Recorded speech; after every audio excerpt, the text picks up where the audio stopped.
बेवकूफ, तुझे अभी भी लग रहा है मैं मीरा हूं? नमस्कार दोस्तों। आगरा के पास में एक ऐसा छोटा सा गांव है जिसमें एक ऐसी अजीब और गरीब अफवाह फैली हुई है कि रात के 10 बजे के बाद एक पर्टिकुलर सड़क है, उस सड़क में कोई भी चला जाए तो उसका खून तक जम सकता है। वहाँ पे चलने वाली हवा तक 10 बजे के बाद रुक जाती है। ऐसा क्यों? इसका एग्जैक्ट कारण किसी को नहीं पता, लेकिन ये बात इस हद तक फैली हुई थी ना कि लिटरली समझदार से समझदार व्यक्ति भी उस इलाके के आसपास जाने की हिम्मत नहीं जुटा पाता था, चाहे कितना भी ज़रूरी काम क्यों ना हो। और बस इसी चक्कर में ये रास्ता, ये इलाका कुछ लोगों का अड्डा बना हुआ था। अड्डा इन द सेंस, यहाँ पर बहुत सारे लोग रात में 12 बजे के बाद नशा पत्ती करने आ गए। बहुत सारे लोग आधी रात में उल्टे सीधे काम करने आते थे। आप समझ सकते हैं किस प्रकार के काम की मैं बात कर रहा हूँ। 10 से 12 के बीच में ये इलाका जो था वो एक लवर पॉइंट बना हुआ था। और छोटा सा इलाका नहीं है ये अच्छा खासा लंबा रोड है, कच्ची सड़क है।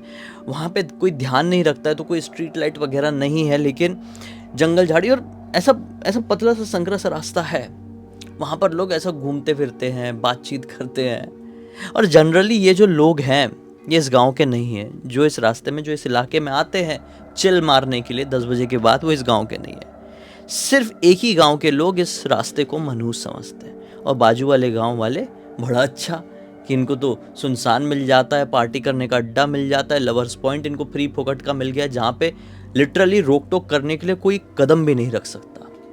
तो ऐसे में ही एक कपल था, राघव और मीरा नाम का। और अक्सर वो लोग इसी रास्ते में आकर, इसी इलाके, अब इसको हम रास्ता रास्ता नहीं बोलेंगे, हम इसको इलाका बोलेंगे, नहीं तो मज़ा नहीं आता है बात करने में। तो रात के 10 बजे से 10:30 बजे के बीच में राघव और मीरा इसी इलाके में मिलते थे, इसी अड्डे में मिलते थे, एक दूसरे के साथ अच्छा खासा टाइम स्पेंड करते थे, वॉक पे जाते थे, घूमते फिरते थे, सुख दुख, हंसने रोने, हर तरह की बातों करते थे। और अप्रोक्स 1 घंटा यहाँ पर उनका टाइम पास हो गया और फिर अपने अपने घर चले जाया करते थे। अब आप लोग सोचेंगे कि एक छोटे गांव में ये सब कैसे संभव है? संभव था क्योंकि राघव के जो माता पिता थे उन दोनों की ही मृत्यु हो चुकी थी, और जो मीरा थी उसके माता पिता दोनों ही बहुत जल्दी सो जाया करते थे। मतलब मैक्स टू मैक्स 8:30 बजे वो सो जाएंगे, मतलब सो जाएंगे। वो एक अलग ही दिनचर्या को अपने अंदर समाये हुए थे। सुबह 4 बजे उठ जाते थे। उनकी दिनचर्या बहुत लोगों से बहुत ज़्यादा डिफरेंट थी, और ये ज़्यादा पहले की कहानी नहीं है, अभी बिल्कुल रिसेंट की ही है। मतलब कैसे मैं कहूँ, 3-4 साल पहले की ही घटना है। 2021 की तो नहीं, 22 की पकड़ लो, 22 की ये घटना है। ठीक है भाई, हमेशा ही मिला करते थे। और कभी ऐसा हो जाए, लेट हो जाए कोई एक जन, तो फ़ोन लगा देगा कि अरे मैं भाई पहुँच गया हूँ, तुम कहाँ पर हो, आ क्यों नहीं रही हो। कभी मीरा पहुंच जाए तो अपने बॉयफ्रेंड राघव को फ़ोन लगा दे कि जल्दी आ जाओ। ऐसा था। लेकिन एक रात, गर्मियों का मौसम था, राघव वहाँ पर पहुँच गया और इंतज़ार करने लगा कि मीरा अब आएगी तब आएगी। लेकिन मीरा आ ही नहीं रही है, आ ही नहीं रही है। कुछ लड़के आए, सिगरेट वगैरह पिए, थोड़ी हुल्लड़बाजी किए, चले गए। फिर कुछ लड़के आए, बियर वगैरह पिए, घूमे फिरे, मस्ती किए, फिर वो भी चले गए। ये वहाँ पर बैठा बैठा, पत्थर थे वहाँ पे बड़े बड़े, वहाँ पर बैठा बैठा, अक्सर इसी पत्थर के पास इन लोगों ने अपना पॉइंट बना कर रखे थे, मीरा वहीं पर आती थी। लगभग 10:30 पौने 11 बज गए, लेकिन मीरा अब तक नहीं आए। इसने सोचा कि फ़ोन लगाता हूँ, जेब में हाथ डाला, शिट, ओ शिट, मैं अपना मोबाइल लेकर नहीं आया। इसके दिमाग, मतलब ऐसा हुआ कि अब क्या होगा, अब अगर मैं घर गया तो फिर तो वापस आ ही नहीं पाऊँगा, फिर बहुत रात हो जाएगी और फिर मीरा भी नहीं आ पाएगी। हो सकता है आज मीरा के मम्मी पापा को पता चल गया हो, कोई मेहमान आ गया हो, इसलिए वो शायद अटक गई है। चलो कोई बात नहीं, मैं घर जाता हूँ। वैसे भी अब 11 से ऊपर का समय हो गया है, यहाँ पे नशेड़ी लड़के लोग आके उनका अड्डा बना लेंगे। ऐसे लड़कों के सामने अपनी गर्लफ्रेंड को ऐसे घुमाना बिल्कुल भी ठीक नहीं है।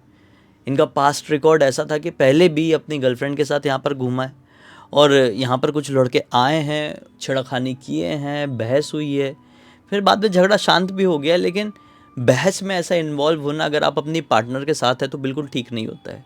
अगर आपकी पत्नी, आपकी बहन है, आपकी गर्लफ्रेंड आपके साथ किसी अनजान इलाके में है और वहाँ पर आकर कुछ लोग उल्टी सीधी हरकत करने की कोशिश करते हैं, तो आपका पहला फ़र्ज़ ये बनता है कि आप उस सिचुएशन से एस्केप करो।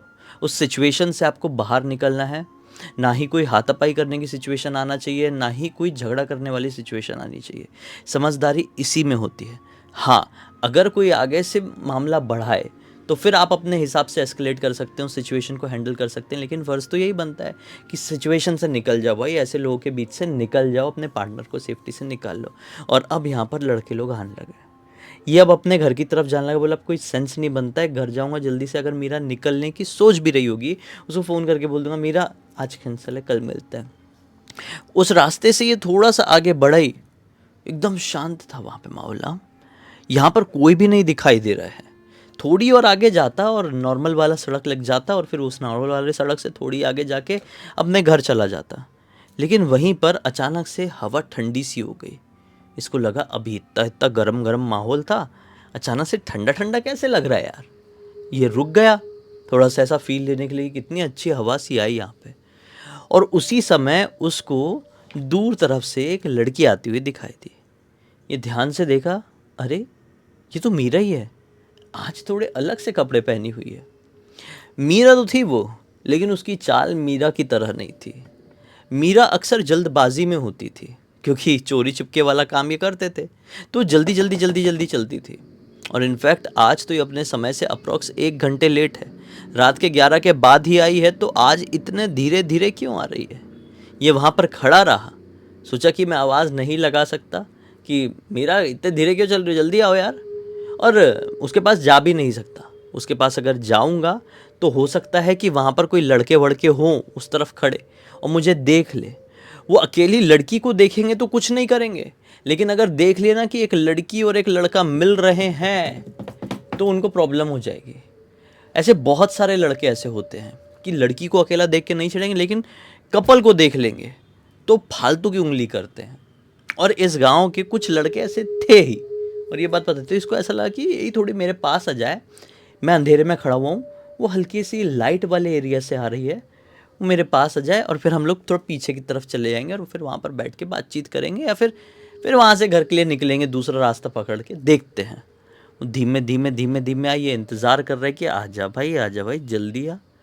वो एकदम इसके नज़दीक आई और देख के एक बार मुस्कुराई। इसने बोला क्या मुस्कुरा रही हो भाई, पिक्चर चल रही है क्या, इतना स्लो रैंप वॉक करके आ रही थी क्या हुआ, आज कहाँ रह गई थी, उससे अच्छा नहीं आई होती, मैं भी घर तरफ जाने लगा था। तो बोलती है कि छोड़ो यार मत पूछो, चलो वॉक करते हैं। इसने बोला ठीक है चलो। तो अब मीरा खुद ही आगे आगे चलने लगी, वही पीछे वाले रास्ते की तरफ से जहाँ पर नशेड़ी लड़के नहीं हो सकते थे, जो पूरा अंधेरा वाला रास्ता है जहाँ पर अक्सर ये वॉक करते थे। ये उस तरफ जाने लगी, तो आगे आगे चल रही है, ये पीछे पीछे चल रहा है। हल्की हल्की मूनलाइट थी, स्टारलाइट थी, चांदनी रात हल्की हल्की थी। लेकिन इस अंधेरे वाले इलाके में, सुनसान वाले इलाके में जहाँ पर स्ट्रीट लाइट नहीं थी, वहाँ पर साला ठंडक भी बहुत ज़्यादा थी। मतलब हल्की रोशनी भी है, ठंडक भी है। इसने सोचा ये बड़ा अजीब मौसम हो रहा है यार, पहले गर्मी थी अब ठंडी हो गई, चलो कोई नहीं। ये मीरा से पीछे पीछे बात करने लगा, मीरा ऐसा हुआ वैसा हुआ, मुझे लगा कि मेहमान आ गए होंगे, मैं भी आज थोड़ा व्यस्त हो गया था, ये काम था वो काम था, इसलिए तुमसे ज़्यादा फ़ोन मैसेज में बात नहीं कर पाया। ये बोले जा रहा है, लेकिन मीरा हाँ बस इतने में ही रिस्पॉन्स दे रही है। थोड़ी आगे जाने के बाद राघव को ऐसा फील होता है कि मीरा लंबी लंबी दिख रही है यार, अप्रोक्स मेरी हाइट की दिख रही है। जनरली क्या बोलें कि असल में जो मीरा थी वो राघव के कंधे तक आती थी, लेकिन अभी जब से वो आई है और इस सुनसान वाले इलाके में आज ये घूम रहे हैं, तो ऐसा लग रहा है कि मीरा लंबी दिख रही है। ये सुनने में बड़ा सी नॉर्मल सा लग रहा होगा, लेकिन मीरा आज लिटरली लंबी लग रही थी उसको। इसने बोला कि मीरा तुम इतनी लंबी कैसी लग रही हो यार, हवा में उड़ते हुए चल रही हो क्या। लॉन्ग सा कुछ पहनी हुई थी, लॉन्ग गाउन टाइप का, हवा में उड़ते हुए चल रही हो क्या। ये सुन के मीरा रुक गई, इसकी तरफ पलटती है, बिल्कुल नॉर्मल एक्सप्रेशन, मतलब कुछ भी ना हंसी ना दुख, ऐसी बिल्कुल पोकर फेस ऐसा। इसकी तरफ पलटती है और अपना गाउन हल्का सा ज़मीन से ऊपर उठाती है, मतलब अपने पैरों के हिस्से से ऊपर उठाती है और अपने पैर दिखाती है। राघव की नज़र पैर की तरफ क्या पाता है, लिटरली उसके दोनों पैर जमीन को छू ही नहीं रहे थे और उसका मजाक यहां पर सही साबित हो गया। मीरा हवा में ही इतनी देर से चल रही थी। राघव बहुत जोर से घबरा गया। बोला, मीरा ये कैसे पॉसिबल हो सकता है? ये कोई मजाक या कोई ट्रिक कर रही हो क्या तुम? मीरा इतने में हंसने लगी। बेवकूफ, तुझे अभी भी लग रहा है मैं मीरा हूं? अरे भाई, उसकी जो हंसी से इलाका गूंजा है और राघव की जो हालत टाइट हुई है ना, राघव चिल्ला के ऐसा भागना शुरू किया, बहुत तेज भागा और उसके पीछे वो चुड़ैल दौड़ी जा रही थी। एक पॉइंट में आने के बाद राघव का पैर एक बड़े से पेड़ के निकले हुए जड़ से फंसा। वो मुंह के बल गिरा और लिटरली उसको एक ऐसा झटका फील हुआ कि उसके ऊपर कोई आया है, कोई कूदा है या फिर उसके अंदर ही कोई घुस गया है। फिर वो बेहोश हो गया। उसके आंखों के सामने मतलब पूरा का पूरा अंधेरा छा गया, बेहोश हो गया। फिर क्या था, इतना चिल्लाया था तो आसपास कुछ लड़के आए ही हुए थे। उनको पता चल गया, वो भागते भागते यहाँ पर पहुँचे, राघव को ऐसी कंडीशन में देखे। लेकिन राघव को किसी ने भी वहाँ से एक्चुअल मदद करने के लिए नहीं सोचा। क्यों नहीं सोचा? क्योंकि लड़कों को पता था कि अगर बाजू गांव वालों को पता चल जाएगा कि यहाँ पे हम आते जाते हमने अड्डा बनाकर रखे हुए हैं, तो भाई इस जगह फिर सब लोग आने लगेंगे। हम लोग अपने नशा पत्ती यहाँ पर नहीं कर पाएंगे, ये रास्ता नॉर्मल रास्ता हो जाएगा। इसको भूतिया ही मेंटेन रहने दो, इस इलाके को भूतिया ही माने रहने दो लोगों को। हम एक काम करते हैं, इस लड़के की मदद करने के लिए एक चीज़ कर देते हैं। वही गांव वाला लग रहा है, ये बाजू गांव वाले ही, इसको उठाते हैं और उस गांव के एंट्रेंस गेट है उस गांव का एक बहुत बड़ा, वहाँ पर फेंक किया जाता है। तो 3-4 लड़के थे, उन लोगों ने उस एंट्रेंस गेट के पास राघव को फेंक कर अपने गाँव चले गए। कुछ नहीं सोचे कि किसी को बताना है, पुलिस में देना है, डॉक्टर के पास देना है। नहीं, ये नशेड़ी लड़के किसी भी बात का रिस्क नहीं लेना चाहते थे। फिर क्या था, अगले दिन के 4 बजे और गांव का कोई व्यक्ति लोटा लेकर बाहर निकला होगा। लोटा लेकर क्यों निकलते हैं अब मुझे एक्सप्लेन करने की ज़रूरत नहीं है, आप खुद समझदार हैं। देखा, अरे ये तो हमारे ही गांव का लग रहा है। अरे भाई बाहर निकलो, देखो ये कौन है, पहचानते हो क्या? बाहर निकले। अब छोटा सा गांव, आसपास के लोग एक दूसरे को जनरली जानते ही हैं। पहचान गए, राघव है, जिसके माता पिता नहीं है, बेचारा अकेला रहता है। उसको लेकर भागे हैं। हाई बहुत तेज फीवर था, मतलब बहुत तेज। उसको इंजेक्शन वगैरह लगा है, बॉटल वगैरह लगी है, 2 दिन एडमिट रहा है। उसके बाद फिर वो एक्चुअल तरीके से होश में आया। होश में आने के बाद उसने तुरंत ही मीरा के बारे में अपने किसी एक क्लोज़ फ्रेंड से पूछा। गांव का ही एक कोई व्यक्ति रहा होगा जो क्लोज़ फ्रेंड टाइप का था राघव का, उससे पूछा। उसने बोला, पता नहीं भाई, उसके बारे में कुछ अता पता नहीं है। राघव ने इंटरनली एक्सटर्नली एड़ी से चोटी तक का जोर लगा दिया, लेकिन मीरा के बारे में पता नहीं कर पाया। मीरा लिटरली उस रात के बाद लापता हो गई, कभी नहीं मिली। आज तक उसका एक भी सुराग सामने नहीं आया। आखिर कहाँ गई मीरा? घर से निकली तो रही होगी, लेकिन उस जगह पर नहीं पहुंची तो बीच में से ही कहाँ गायब? लिटरली कोई इन्फॉर्मेशन नहीं है। उस रात एक चुड़ैल क्यों मिलने आई उससे? कहीं वो मीरा की आत्मा तो नहीं थी? ये एक ऐसी अनसुलझी गुत्थी है जो शायद पार्ट 2 में क्लियर हो सकती है। इस घटना की जानकारी हमको जिसके थ्रू मिली है, उनका ये कहना है कि पार्ट 2 में सब कुछ खुलासा होगा। मैंने बोला ठीक है भाई, अच्छी बात है, हम सभी लोग पार्ट 2 का इंतज़ार करेंगे। तब तक ये कहानी मैं सुनाता हूँ।